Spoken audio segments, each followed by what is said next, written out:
Hello guys, welcome back to this channel. In today's video, I'm going to show you how we can remove all transitions we have applied to our clips at once on InShot application. Okay, let's get into it. Here I have opened my InShot application, and first thing first, I'm going to open my draft. I have just created a draft on InShot, so I'm going to open it, this one guys.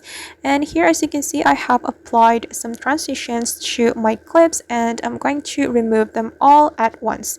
If we want to do that, we can click on the transition, and then we have to find this icon. I don't know what it is called, but just click on this icon. And then if you want to remove all your transition, you can click on this double check mark and then click on transition applied all.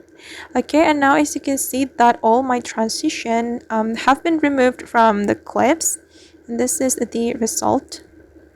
There's no transition on my clips, and that's so easy, right? Okay guys, and that's how we can remove all transitions at once on InShot application. I hope this video will be useful for you. Thank you so much for watching, and if you found this tutorial useful, don't forget to like, comment, share, and also subscribe to this channel. See you in the next video.